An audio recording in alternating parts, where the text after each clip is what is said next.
श्री कृष्ण चैतन्य प्रभु श्री नित्यानंद श्री अद्वैत गदाधर श्रीवासादि गौर भक्त वृंद। हरे कृष्ण कृष्ण कृष्ण हरे हरे, हरे राम राम राम हरे हरे। भगवत गीता यथारूप। अध्याय 1। कुरुक्षेत्र के युद्ध स्थल में सैन्य निरीक्षण। प्रथम श्लोक। धृतराष्ट्र उवाच। धर्मक्षेत्रे कुरुक्षेत्रे संवेतायुयुत्सवा मामकाः पांडवाश्चैव किम कुर्वत संजय। धृतराष्ट्र ने कहा, हे संजय, धर्म भूमि कुरुक्षेत्र में युद्ध की इच्छा से एकत्र हुए मेरे तथा पांडु के पुत्रों ने क्या किया।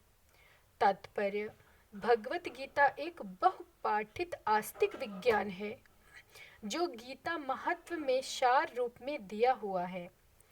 इसमें यह उल्लेख है कि मनुष्य को चाहिए कि वह श्री कृष्ण के भक्त की सहायता से संवीक्षण करते हुए भगवत गीता का अध्ययन करे और स्वार्थ प्रेरित व्याख्याओं के बिना उसे समझने का प्रयास करे। अर्जुन ने जिस प्रकार से साक्षात भगवान श्री कृष्ण से गीता सुनी और उसका उपदेश ग्रहण किया, इस प्रकार की स्पष्ट अनुभूति का उदाहरण भगवत गीता में ही है। यदि उसी गुरु परंपरा से निजी स्वार्थ से प्रेरित हुए बिना किसी को भगवत गीता समझने का सौभाग्य प्राप्त हो तो वह समस्त वैदिक ज्ञान तथा विश्व के समस्त शास्त्रों के अध्ययन को पीछे छोड़ देता है।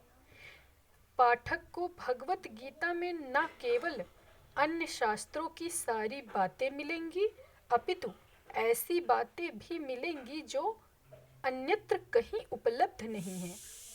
यह गीता का विशिष्ट मानदंड है। स्वयं भगवान श्री कृष्ण द्वारा साक्षात उच्चरित होने के कारण यह पूर्ण आस्तिक विज्ञान है। महाभारत में वर्णित धृतराष्ट्र तथा संजय की वार्ताएं इस महान दर्शन के मूल सिद्धांत का कार्य करती हैं। माना जाता है कि इस दर्शन की प्रस्तुति कुरुक्षेत्र के युद्ध स्थल में हुई, जो वैदिक युग से पवित्र तीर्थ स्थल रहा है। इसका प्रवचन भगवान द्वारा मानव जाति के पथ प्रदर्शन हेतु तब किया गया जब वे इस लोक में स्वयं उपस्थित थे।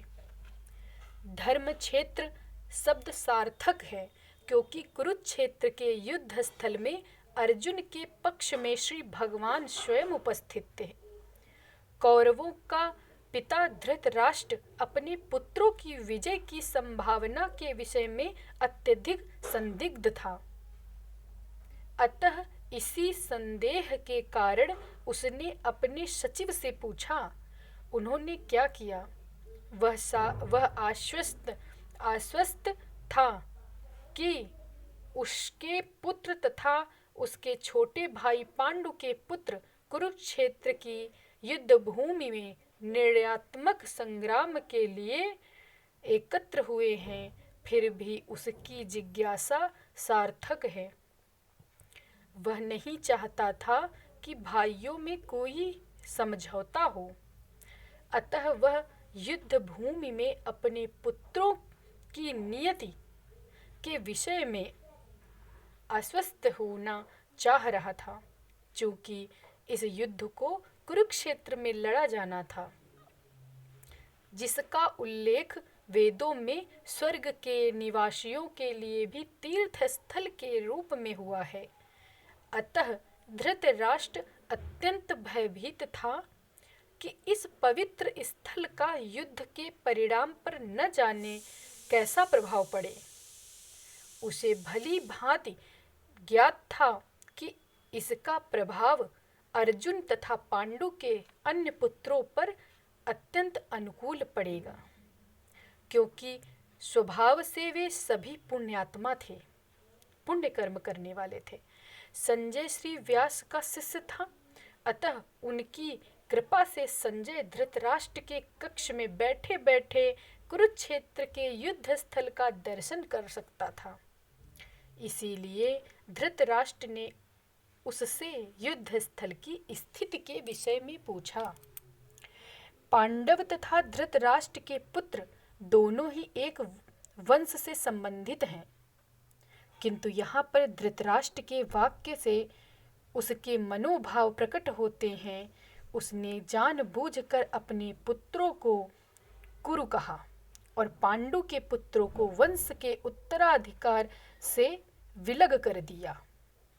इस तरह पांडु के पुत्रों अर्थात अपने भतीजों के साथ धृतराष्ट्र की विशिष्ट मनः स्थिति समझी जा सकती है। जिस प्रकार धान के खेत से अवांछित पौधों को उखाड़ दिया जाता है, उसी प्रकार इस कथा के आरंभ से ही ऐसी आशा की जाती है कि जहाँ धर्म के पिता श्री कृष्ण उपस्थित हों, वहाँ कुरुक्षेत्र रूपी खेत में दुर्योधन आदि धृतराष्ट्र के पुत्र रूपी अवांछित पौधों को समूल नष्ट करके युधिष्ठिर आदि नितांत धार्मिक पुरुषों की स्थापना की जाएगी। यहाँ धर्म क्षेत्रे तथा कुरुक्षेत्रे शब्दों की उनकी ऐतिहासिक तथा वैदिक महत्ता के अतिरिक्त यही सार्थकता है। हरे कृष्ण कृष्ण कृष्ण हरे हरे, हरे राम राम राम हरे हरे। हरि बोल, राधे राधे।